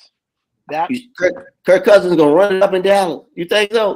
He would run it up in Dallas. Kirk Cousins be carried out of the stretcher in Dallas. Kirk Cousins be carried out of the stretcher in Dallas. Right. Jerry don't care. Jerry don't care. That man in Dallas, man. Kirk Cousins is like one of the luckiest quarterbacks to ever play in this league, man. Man, I don't know. How do you? Jerry Jones don't give a frick. All right. No, he don't. And that's the thing. Kirk Cousins is my quarterback hero right now. I was so about to say he gave you some. He is my quarterback hero. He gave Washington some good. You know why he is my hero? Because the money that Bama pockets is deep as hell, and he's the mediocre quarterback. He just throw up some numbers. He ain't got to win a goddamn thing. But you know what? He gonna get paid. I ain't mad at Kirk Cousins. He my quarterback hero. Him and his agent need to get them dudes. You need to in the Sam Bradford Club. You need to get him agent. Hey, they need an Oscar, a Grammy. I don't know, an Esther. They need all that. Give it all to him. So, dog, that's crazy. Emmy. Yeah. Sheesh. How many more years does he have? Ain't he still getting paid? He got I that don't Bobby. know. He He got was that I Bobby think Bonilla. He got that Bobby Bonilla going on. Ain't nobody got a Bobby Bonilla. it's just like a dude in New York Giants. He in the Sam Bradford Club. We just talked about him. Daniel Jones in the Sam Bradford Club. Man, any Good quarterback pay with the for last doing that. name Jones gonna get a check not a and nothing to show for it. But nobody did like Kirk Cousins did. Kirk Cousins went into an Sam ACL. Bradford. Sam Bradford. Look it up. That brother got a contract, then blew his knee out. One of them twice. But no, He tore the same ACL Kirk twice. Cousins blew the ACL and was still hurt and signed the contract after. What are you talking That's about? what Sam Bradford did. He did. Sam Bradford Okay, came in on the ACL tear. Oh shit, I didn't know that. So do Yes. Did he get as much as Kirk Cousins? He didn't get no 180 million like Kirk Cousins got. I mean, Well, no, because that wasn't the big number at the time. Okay. Money was different. He got the big number for at the time. Yeah. So he got the bag right. Is he at least gonna make them a playoff contender though? It don't matter. He got the money. We don't. That's him. Who? That's all the only thing I'm saying about about? Kirk Cousins. I'm talking about Kirk Cousins. It doesn't matter what he does. It doesn't matter if Kirk Cousins doesn't even throw a pass for the Falcons. He got the guarantee. Hey man, let me tell you something. And it is. If they do this right, they can extend the career of Michael Penix by letting him sit, maybe for the first couple weeks. He ain't going. He's not going to sit the entire season. He's your draft pick. In college. Say that again, Sadal. He was injured 3 of the 4 years he was in college. He was his last year. He started all. I think he tore his ACL when he was at Indiana, right? Yeah. Yeah, he tore his ACL when he was in Indiana. Yeah, like twice.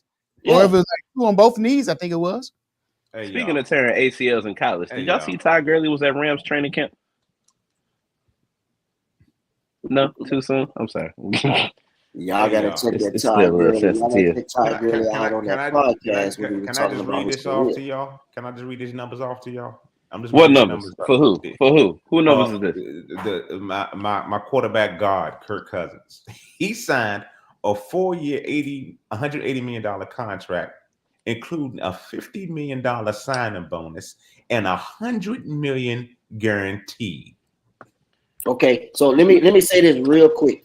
What? And then I'm gonna. Was this in Minnesota? The Falcons gave him this, man. What are you talking about? The Falcons gave him this. Wait a minute. What? Whoa. Yes. The Falcons. You understand? The man tore his ACL, and he was out. And they signed him to this. That's his Achilles, Craig. It's not his I'm sorry, Achilles. I'm sorry, Achilles. Different time frame. Achilles. I'm sorry. But it still don't make sense to me that y'all did that, and then signed Michael Penix Jr. And he had a problem with that. I would have a problem too. Now that's why they have all this money, and now that's why they have quarterback controversy in camp because of that. Kurt has a problem. If I was Kirk Cousins, I'd sit down and be he's you got it. Kurt is acting right now, y'all. He didn't have a problem. Craig saying give him week 5, he's gonna be turned around. Kurt doesn't give a damn. He just got $100 million. He got $150 million in his pocket. Real quick. Has anyone watched Kirk Cousins falls into my sports. He falls into my sports entertainment category. Kirk Cousins falls into my sports entertainment category. Yeah, because he's an actor. He's an actor. He's an actor playing a quarterback right now in the NFL. For those of y'all who watch the quarterback series on Netflix, that is a brother that lives within his means. He is not upset to be getting $180 million and sitting down. I believe you wholeheartedly. That's before he got that deal. I would tell Kirk Cousins this. Just like they say on the Players Club, make the money. Don't let the money let it make you. And now that's exactly what he gonna do. All right. Anybody else got a naysayer? Craig, you got a naysayer? Man, I'm done. I ain't got nothing. Let the naysayers know that Community Cuts for Kids is coming back for a 23rd year in St. Louis, 23rd. Missouri. Nate sayers better know what's going to happen next weekend, August 10th. Hey, you know, 11th. Craig, Jordan year, baby. you know what, Craig? What's going on? They say they don't do nothing good for the city of St. Louis. Nobody's done nothing good for the city of St. Louis. That's what they say, Craig. Them I heard them. naysayers. They That's them be saying. naysayers. Let them know. Let them know. Bamas. So, dog, you got something? I'm good. Cool. I thought you were gonna take this one, so I'm gonna take it. Y'all, we are a few days away from the track and field portion of these beloved Olympics. Sha'Carri Richardson, a couple years ago, was written off because of whatever scandal she went through with the marijuana, with her placing horribly in some other races. So people just wrote her off. Well, guess what, y'all? Miss Richardson, in all her long nails and colorful hair and the aesthetic that is her, is right now in Paris, France, getting ready to run for Olympic gold. So I want everybody that jumped ship to stay over there. And I know who y'all are because y'all was on my social media. I want y'all to stay over there. So when she comes back over here with the gold, keep her name out your mouth. Don't give her no congratulations. Don't say you always believed in her. Don't say I knew she was going to do it. I don't want to hear none of it. Because if I see it, I'm calling you out. And don't let you have a ticket in the city of Delwood because then I'm putting your business out there. So watch it. Also, Personal, man. put some respect on my name. Put all the respect. Put some respect on my name. All three of y'all. All three. All and I three ain't of gonna y'all. say it no more. That's what he's saying. Can I keep talking about Kirk Cousins, y'all? No, I don't want to hear nothing else about no damn Kirk Cousins. Hold up. We finally found Mario's killing people on the show. Yeah, y'all don't want that side. Y'all don't want that side. It took a minute. It's Kirk Cousins. Hey, y'all. Don't want that side to come out. That side is very ugly. Kirk Cousins, Tua Tagovailoa, and Jordan Love. Them get under his skin because they getting his money. Listen about this money that Kirk got paid over years, though, y'all. Hey, Craig, come on. Kirk got made he made $19 million in 2016. Listen, in 1 year. In 2017, he got $23 million from the Redskins. In 2018 through 2020, he got $84 million from the Vikings. And then in 2020 to 2022, he got $66 million. Do you see the money that Kirk Cousins? Oh my! Kirk Cousins got enough money to make his own goddamn Super Bowl ring, but he'll never win one. He cashed out. Come on, man. He got enough money to win his own, to make his own damn Super Bowl ring. Y'all better never win one. He got enough money to make his own Super Bowl. Shit. He got enough money to make his own MVP trophy because he'll never win that either. My quarterback hero. He got enough money to give himself a Hall of Fame jacket. Yes, that too. Yeah. Get that either. He can make his own Hall of Fame. What are you talking about? Talking about Kirk Cousins. I don't want to hear nothing about no Kirk Cousins. Talking about you like that. Ain't nobody liked it since. Let's talk about. You know what, Craig? You kind of biased sometimes, my guy. You really are. I'm just talking about the man's pockets, man. That's all I'm saying. I'm not talking about his game. Craig loves some DMV. You're talking about a player's. You're talking about a player's pockets. Yes, but when the organization is making money off a player, you don't like that though. Oh no, only in college. Yeah, only in college. Let's talk only about in college. Only in college. Yeah. Only in college. Don't try to do no. No. Only in college. Only in college, T-Bone. Only in college, T-Bone. Talk about it. Talk about it, Mario. We here. We can do the same thing on a professional level, bro. Only in college, T-Bone. Don't do that. Only in college, T-Bone. Come on now. Come on now. Now, when the kids ain't getting paid, it's an issue.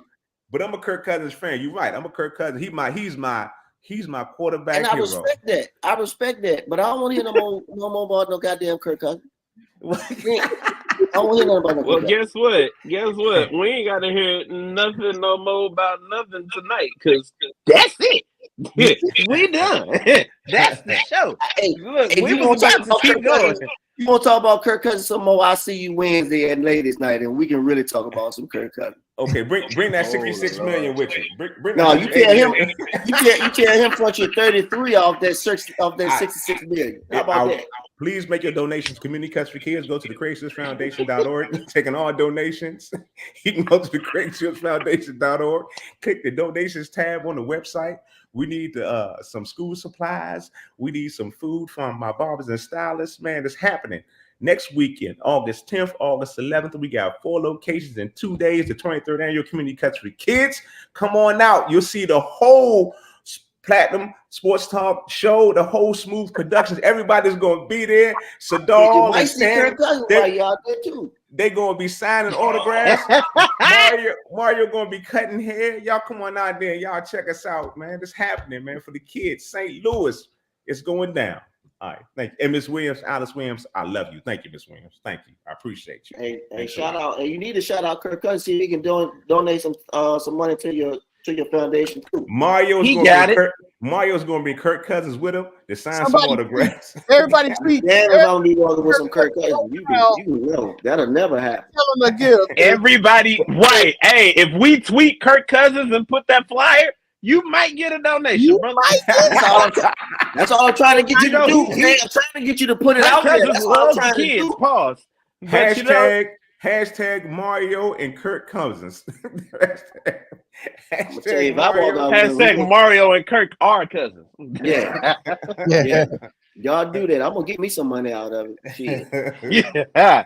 It's for the kids. It's for the kids, man. It's for the kids. I'm gonna get my cut, then I get a kid. The kids gonna get theirs. They gonna get a cut, and I'm gonna get my cut out that bag in cash. How about that? Y'all see it scrolling down at the bottom. Make sure you tune in next week for a very, very, very, very, very special edition of Ladies Night, featuring a live audience of us. In case you didn't hear it the first time, Craig Black will be in the building for the first time in God knows how long. What? With the ladies. He keeps saying that. He keeps saying it like that, brother.